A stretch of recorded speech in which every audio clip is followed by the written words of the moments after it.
Sino ang tunay na winner? Kayo-kayo. Kayo-kayo. Ang loob ng PCSO ngayon ay puno ng sindikato. Sa sambayanang Pilipino na nakikinig ngayon ang buong bansa, ang buong mundo, ang ating mga OFWs from the Middle East, Europe, America, at the whole Asia, magandang gabi po sa inyong lahat.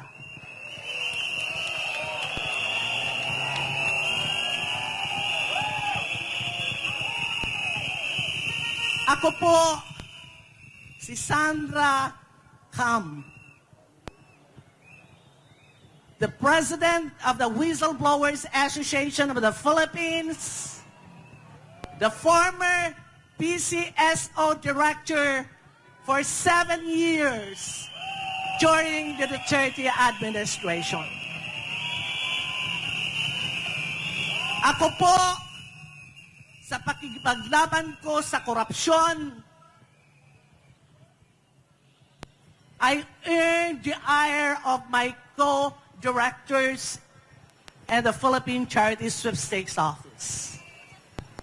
At ako po ay nakulong kasama ang aking anak for 20 months sa kasong murder na ginawa ng kalaban namin na sinakyan ng mga direktor ng dalawa na opisyales ng PCSO dahil sa pagsabi ko, pagsiwalat ng korupsyon sa aming ahensya.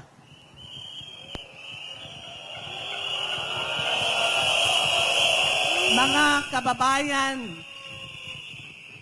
hindi ang isang Sandra Cam matakot sa kulungan.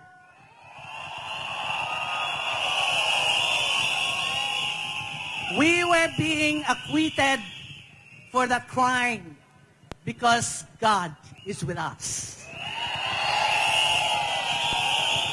The truth is with us at alam ng sambayanang Pilipino kung paano ako lumaban para sa karapatan ng mga mahihirap. Ako ang direktor.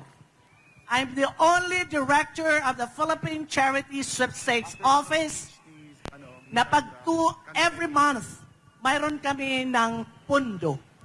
We have a financial fund and charity fund na in 2 weeks' time, ako ang pinakamadaling maubos dahil hindi ko kayang kunin ang pundo ko at itago ko para sa mga kamag-anak. Ibinibigay ko yan sa buong Pilipinas.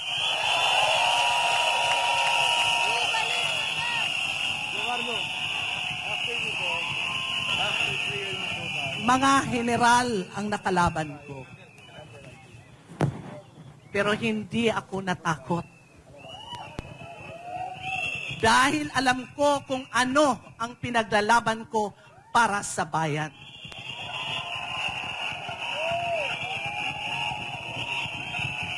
Sa ngayon, masakit ang loob ko dahil nung kapanahunan namin, nahihirapan manalo ng kahit 5 milyon buwan-buwan. Minsan lang nagkaroon ng almost 1 billion, pero inabot yun ng 7 to 10 months bago nakuha ng dalawang winner na ang isa is construction worker from Samar and another one is a nurse from Legazpi City. Yan ang totoo na nananalo.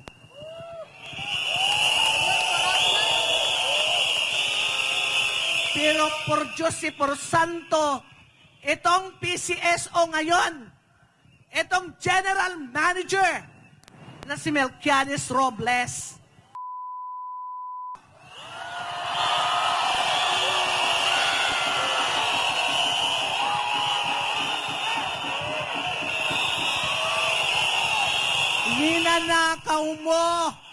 Ninanakaw nyo ang pundo na para sa taong bayan.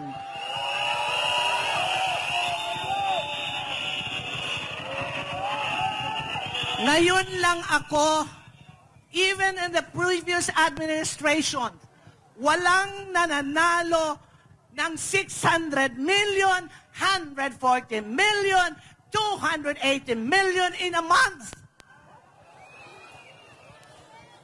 Walang nangyayari yan. Inaabot kami ng 2 to 3 months for a mere 40 or 20 million. Ngayon, last December, 2 na malalaking tinamaan, isang almost 400 million at isang 683 million. Saan napapunta? Sino ang tunay na winner? Kayo-kayo.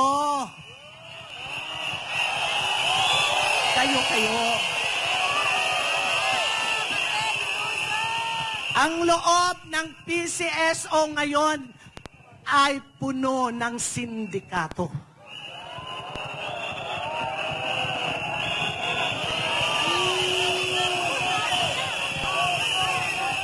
Kung maalaala nyo, nung birthday ng GM Robles, dito sa Malacanang, have you seen that video of Liza Araneta Marcos?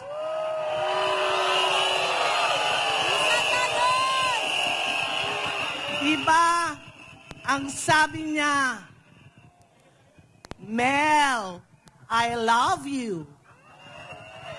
Sabay-sabay tayo magiging milyonaryo. Kapal na mukha! Kapal na mukha! Kapal na mukha! Kapal na mukha!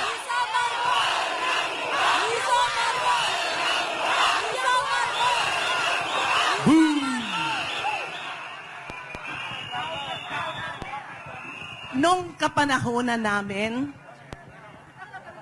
sa aking opisina, pinakababa na ipinibigay ko sa bawat pumupunta sa akin ay 10,000. Pinakababa yan. Pero hanggang 100,000, hanggang 200,000, nakakabigay ang direktor nyong Sandra Cam.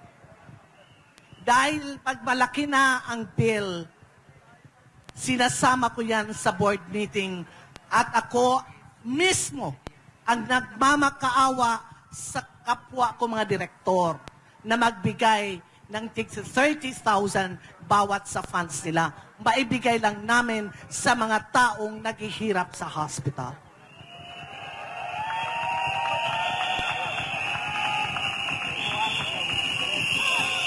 Sa ngayon, maraming nagre-report sa akin. 2 o'clock in the morning, pipila na. Buong Pilipinas to, ha? 2 o'clock. Dito, lalo dito sa Manila. 2 o'clock in the morning, ang mga kawawa nating mahihirap, pipila na sa PCSO. Hanggang alas 9 ng umaga. At ang matatanggap lang nila ay 3,000.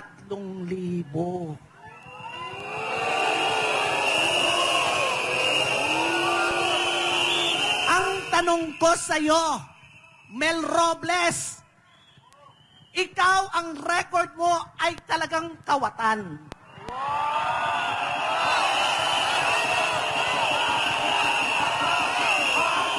Kung maalaala mo, nagsilbi ka rin kay Pangulong Duterte. Pero anong ginawa sa'yo? Tinanggal ka dahil sa korupsyon.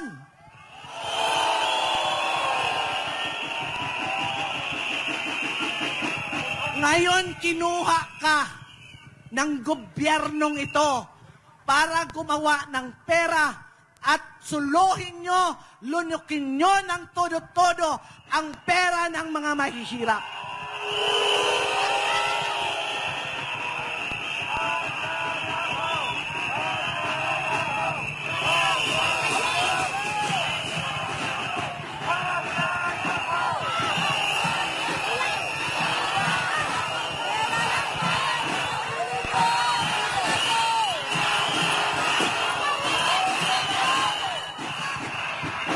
Ngayon, silensyo muna tayo.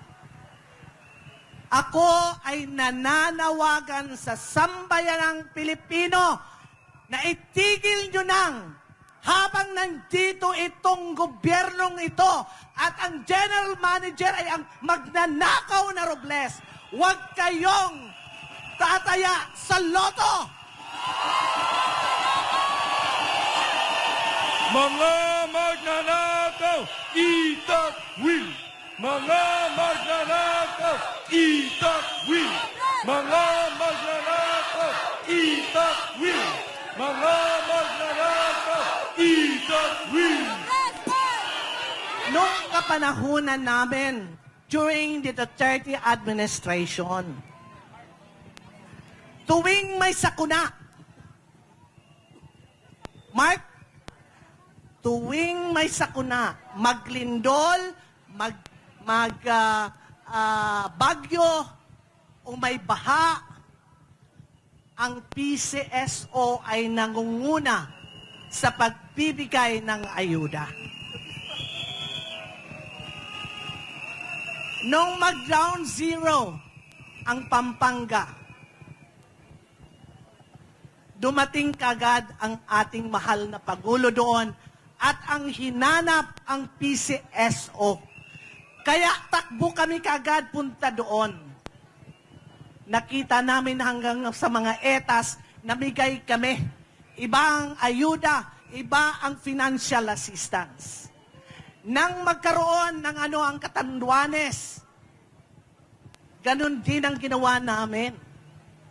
Sa iba-ibang parte, sa bandang sa norte, nang nagkaroon ng baha.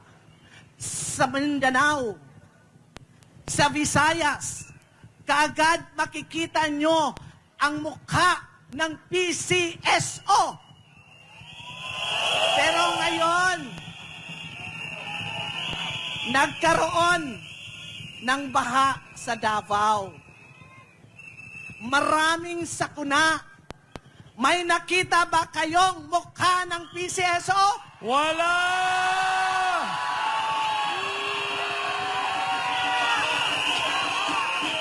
Dahil wala nang maibigay na pera. Dahil hinalon ng todo ni Robles para ibigay kay Liza Araneta Marcos at kay Bongbong Marcos.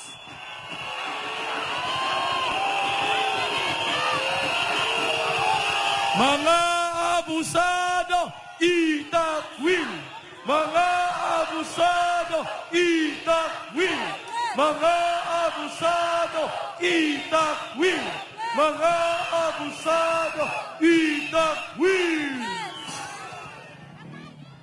Sa sambayanang Pilipino at sa mga nagmamahal sa ating bansa ng ating demokrasya, dapat pumunta na kayo dito sa Liwasang Bonifacio.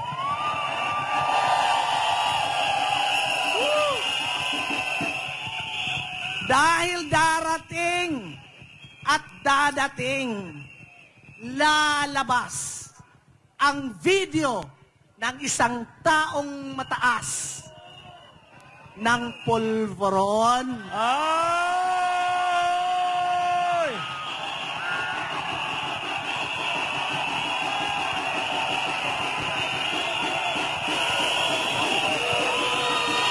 Video ng pulburon, ilabas! Video ng pulburon, ilabas! Video ng pulburon, ilabas! Video ng pulburon, ilabas! Video ng pulburon, ilabas! Video ng pulburon, ilabas! Boom! Sa ating mga uniformed men, sa Armed Forces of the Philippines, at saka sa Philippine National Police, imulat nyo ang inyong mga mata. Marami na sa inyo ang ayaw na sa administrasyong ito.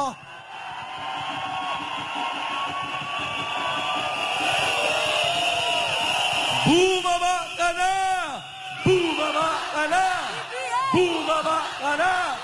Bumaba ka na! Bumaba ka na! Bumaba ka na! Bumaba ka na! Bumaba ka na! Bumaba ka na!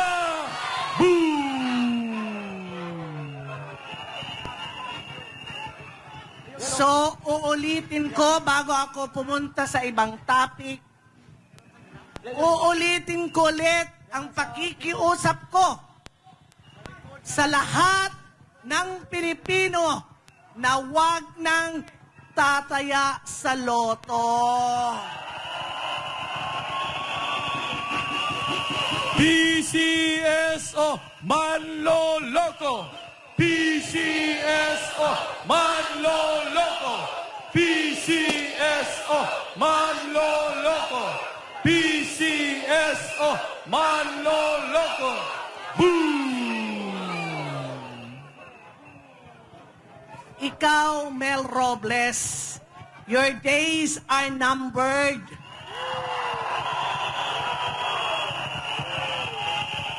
Galing ka din sa wala.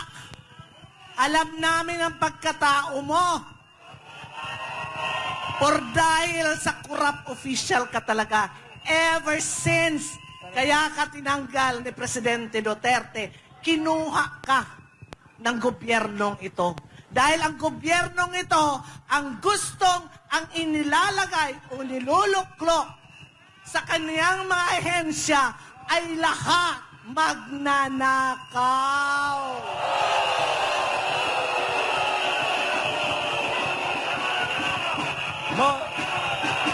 Magnanakaw! Sino? BBM! Sino? Magnanakaw! Magnanakaw! Magnanakaw!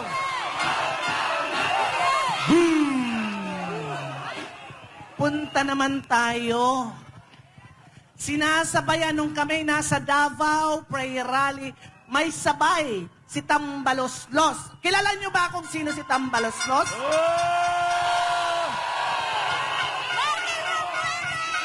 Sinabayan ng pamimigay ng bilyon-bilyon kasama ang kanyang mga hudares na mga congressman. Nung nasa Cebu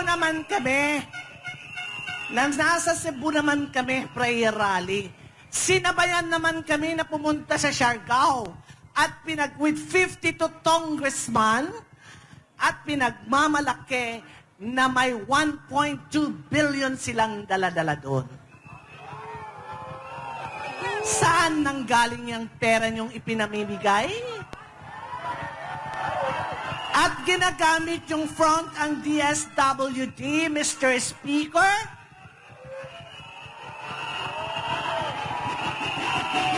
Martin Romualdez.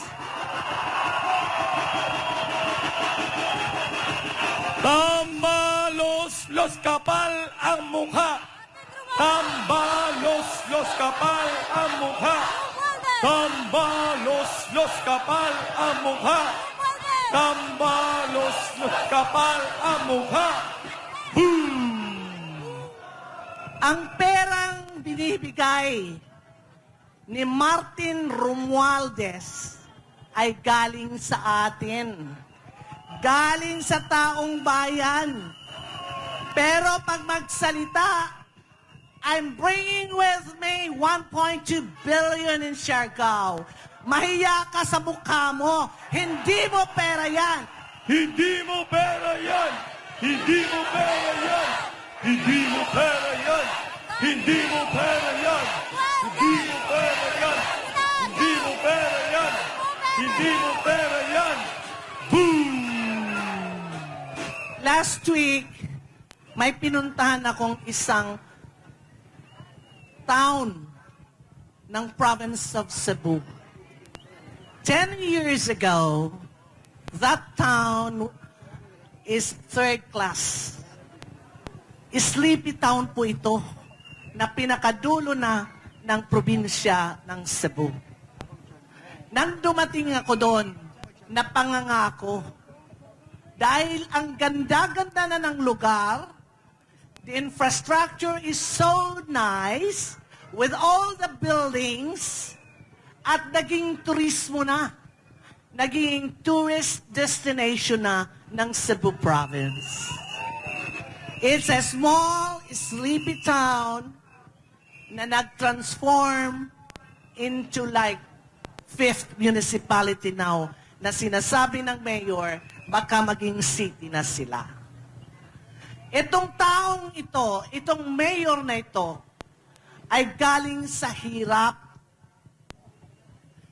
Nag-dream siya na darating ang panahon, ang aking maliit na bayan pag ako pinagbigyan na mamuno dito, ay gagawin ko ang lahat para makilala sa probinsya ng Cebu.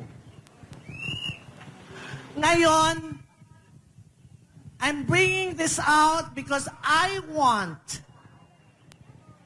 Speaker Martin Romualdez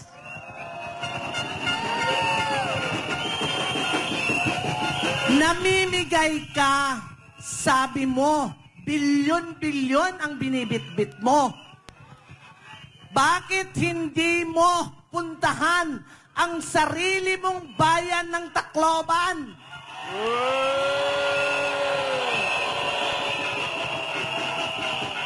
Tinaguri ang siyudad. Pero ang dumi-dumi ng kalsada, ang pangit ng infrastruktura, wala kang makitang magandang building.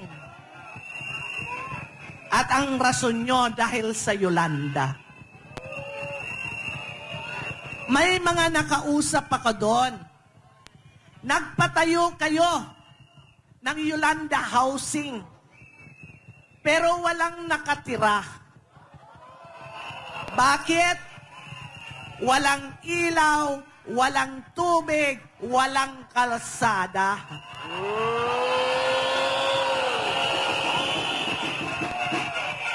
And now, you are dreaming to be the President of the Republic of the Philippines?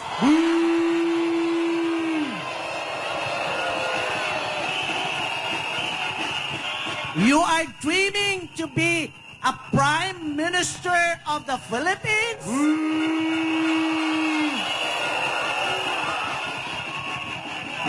Unahin mo muna ang sarili mong yard.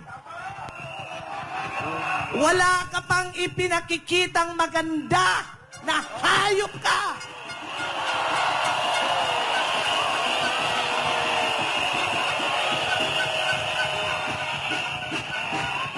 Marami akong mga congressman friends. Ako'y tinatawagan. Sandra, sister, tigilan mo na si Speaker. Mabait naman. Mabait ba itong masyadong walang utang na loob? Hindi!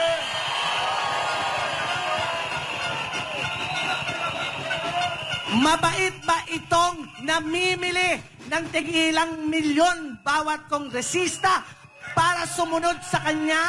Hindi!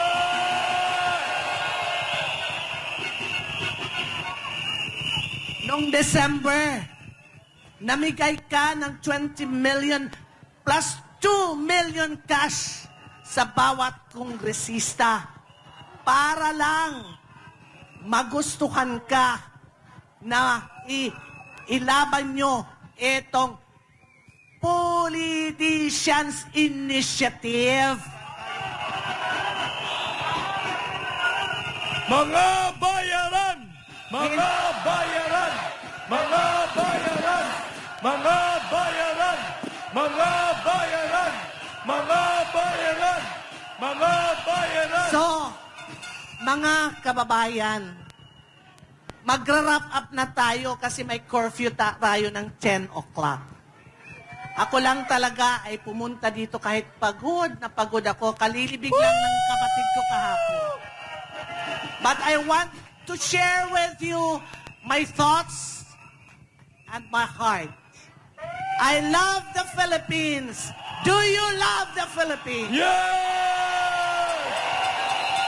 I love freedom. Do you love freedom? Yes! So dapat ipaglaban natin ang demokrasya. Itigil natin itong martial law at pababain ang dapat ng bumaba na polvoronic. Bumaba ka na! Bumaba ka na! Bumaba ka na! Bumaba ka na!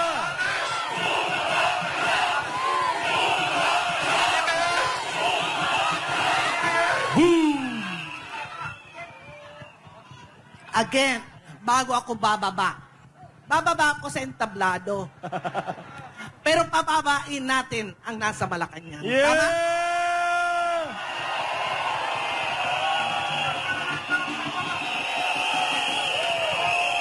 Huwag na kayong tataya sa loto. Tama!